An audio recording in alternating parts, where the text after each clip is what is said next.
Nous avons près de 150 adresses qui sont les adresses que fréquentent les Florentins. Qu'il s'agisse d'un restaurant, qu'il s'agisse d'une boutique d'artisans sur l'Oltrarno, qu'il s'agisse de jardins secrets, qu'il s'agisse de musées inconnus, car non, il n'y a pas que les Offices ou le Palazzo Pitti à Florence.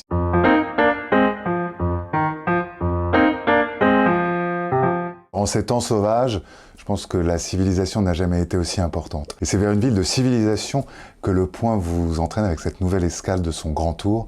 Nous allons à Florence.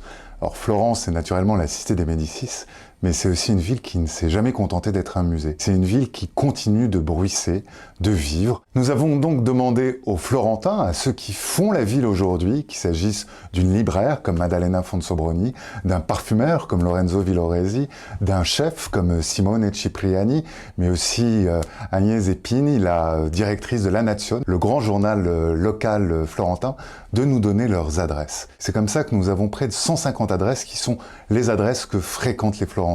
Qu'il s'agisse d'un restaurant, qu'il s'agisse d'une boutique d'artisans sur l'Oltrarno, qu'il s'agisse de jardins secrets, qu'il s'agisse de musées inconnus, car non, il n'y a pas que les Offices ou le Palazzo Pitti à Florence, il y a toute cette richesse et c'est celle-ci à laquelle nous vous invitons. Nous vous invitons aussi à suivre les traces de quelques personnages historiques, comme par exemple les Bonaparte, car on oublie qu'après la chute de l'Empire, nombre de Bonaparte sont venus se réfugier sur les bords de l'Arno.